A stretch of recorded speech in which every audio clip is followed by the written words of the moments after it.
So this is involuntary transparency as the first. Next, I want to talk about a little bit about complexity. Nothing is what it is anymore, right? Getting a cup of coffee is where was it sourced and what cup is it in? And how is the caffeine going to affect your health? And are you really making things work? Like, very few things are now what they kind of used to be. And that complexity is a big trend, and it is only accelerating because more things are happening and we are globalized kind of society. But there is a few things of importance to us about that. One of them is role convergence. You've probably experienced, you can no longer define your role as well as you used to be able to. You need to know your job and be a change manager, and be a leader, and be a coach, and be an IT savvy. It's very difficult to say, well, this is what I do, and so bad, so sad, I don't do anything else.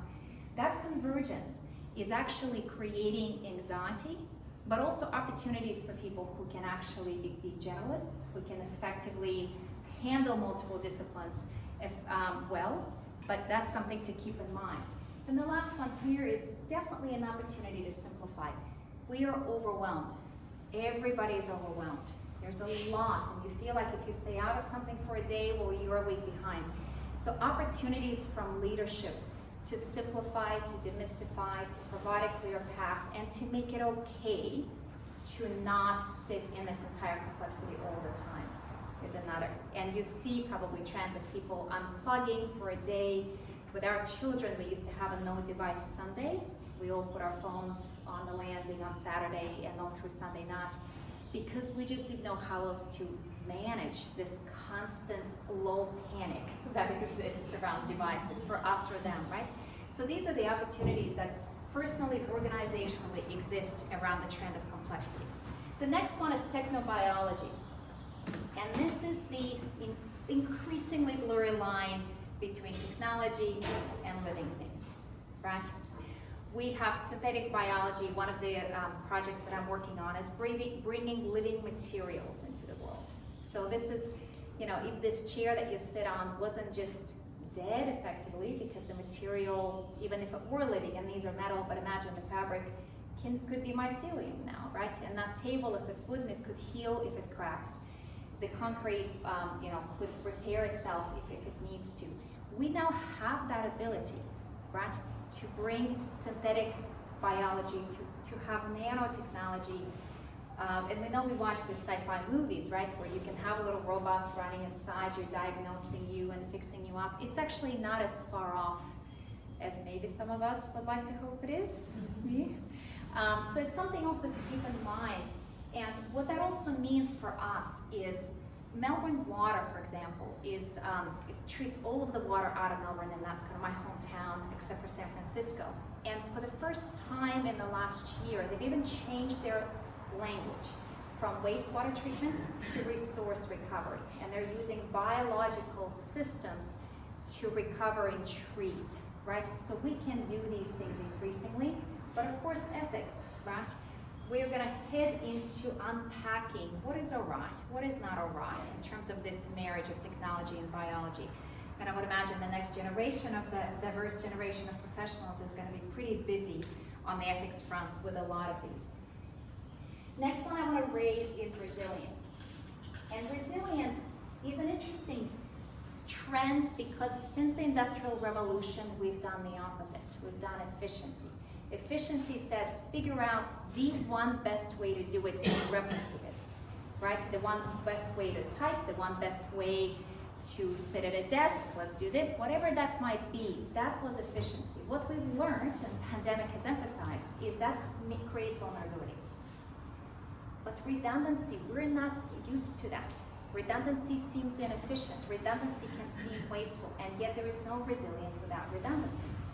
So the trend towards resilience is really, I think, bending a lot of our thinking in terms of what that means to urban planning, in terms of what that means even to health and well-being, right? So if you think about resilience from this standpoint of humans, the last couple of years have changed our understanding of health and well-being. It used to be almost exclusively as presence or absence of illness, your health. Now even WHO has amended that it is your ability to lead a fulfilled life. It is about well-being. It is about you having what you need to make the most out of your day and your life. Definitions are shifting more towards resilience, mental, and on all kinds of ways. And with that, diversity. So if we're not insisting on everything just being the same because that's easier, all of a sudden it's not so inefficient to even have diversity in our workforce, to maybe have neurodiversity. And maybe it's all right now to take time to learn how to, one of our close friends is on the spectrum of autism, and part of this has been educating people around him, saying take your time to figure out how to live with it, how to interact with him, because it's amazing what comes out of that. Ideas that come out of people that are not like us can be so enriching, and if we move away from this efficiency, we actually make room even for the diversity, the human diversity, talent diversity. And the last thing around resilience is decentralization. So Visa as a corporation was one of the first ones to have decentralized leadership. They did not have an HQ where decisions were made.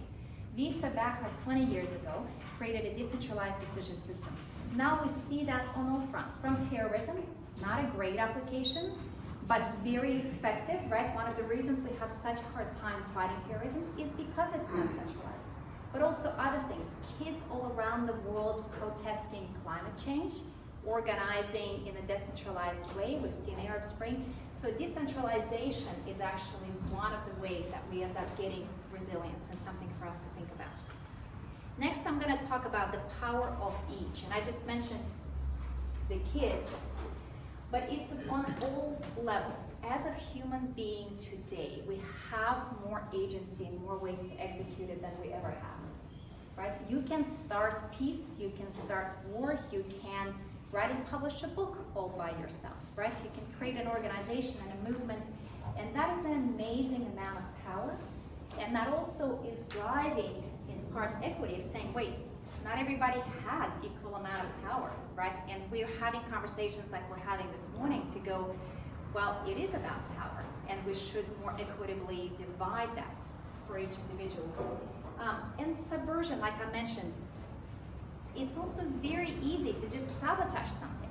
One person can have 25 accounts online and create an enormous stink about something they don't like, right? So understanding that the power of one person is not what it used to be, and again, it's not a good or bad thing. I can name plenty of examples of both sides, but I think when we talk about communities, decision-making, community decisions, planning, policy, we need to be aware that the power has shifted to the individual, possibly irrevocably. Timing not is the next trend. Increasingly over the last decade, people do not want to just be tied to any one way of anything. From leasing your car to not committing to cable and being able to stream any amount of anything. But this also is now going back. We've had the gig economy, but now we have the side gig economy, or sidekick, meaning people are not even committing to their full-time job fully. Because I want to paint, I want to cook, I want to bake cookies, whatever it might be.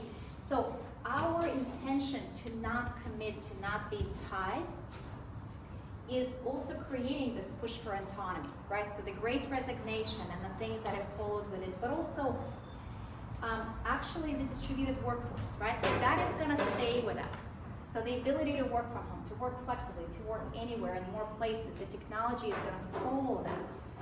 But what in the process we're going to be challenged with is, for example, liability, right? One example I can give you is in Australia a couple of years ago, the Supreme Court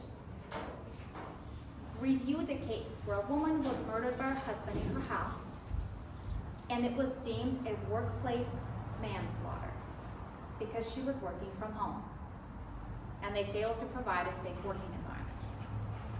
So this is an example of this whole decentralized workforce, distributed, that is where it's heading.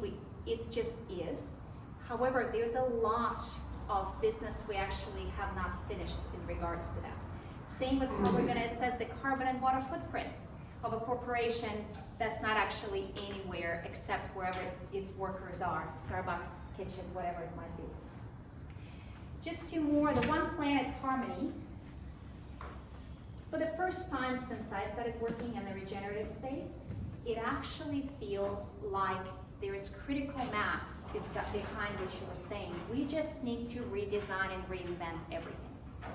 Out with the old, in with the new, not necessarily for its own sake, but acknowledging that the assumptions underpinning pretty much every system around us have outlived themselves. We have resource boundaries, we have ethical considerations, we're no longer prepared to have billions of people just serve our needs in an invisible somewhere. We can't throw anything away because there is no longer a way, right? So as a result, completely rethinking business systems, relationship systems, our relationship to work, our relationship to each other, finding ways of community, chosen families as opposed to bio families. You've all heard bits and pieces of that, and that is coming from this rethinking of everything within the context of our kind of evolving new worldview. So circularity is part of it. Electrifying everything is part of it. Global, which is, yes, we're global, but we want to be local. That coffee I mentioned, right? We now care. We don't want everything to just show up. We want that artisanal bread. We want that kind of farmer's market cheese. We want to know that not the carbon miles nor other things are associated with things that we love. And institutions. Most of our institutions did not evolve for this. Most of our institutions, whether they are governments that evolved primarily for domination and military protection, right, and are finding themselves helpless in a lot of ways against the new threats that have almost nothing to do with geographical boundaries, right, from cyber terrorism to others. Not necessarily our corporations that evolved to make profit follow the money, right? We have institutions that are losing respect because we're seeing that they did not evolve for what we actually need them to do, which is why there's actually pushback, as you're observing globally, against democracy, against some of these things, because people are actually saying, across the board, I don't like where these governments are getting, right? And combined with the power of each, we have a problem trusting and authorizing institutions to continue.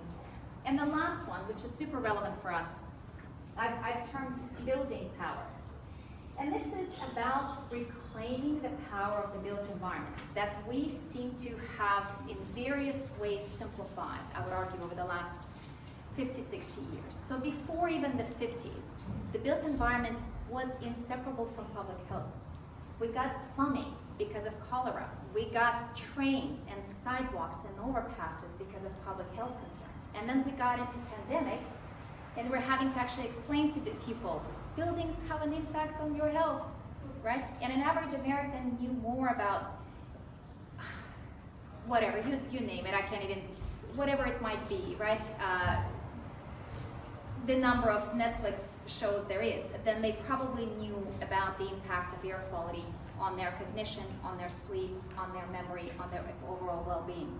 So we're coming full circle around reclaiming built environment as a vehicle for public health, but we're also reclaiming it as a reflection of values. I already mentioned Apartheid in South Africa, Jim Crow here, Americans with Disability Act. Buildings and infrastructure, they reflect our values, they can't help it, right? So if their redlining used to just say, oh, this is a poor black neighborhood, this is a great place for a highway, right? Whether we want it or not, that reflected the values of the time.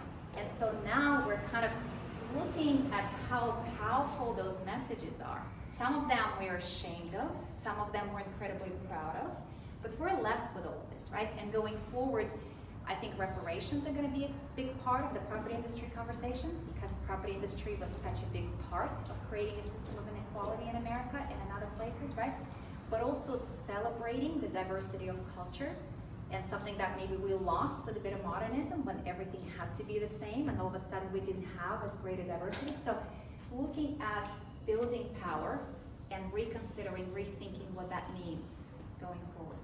So we have involuntary transparency, complexity, technobiology, resilience, power of each, time in us, one planet harmony, and building power.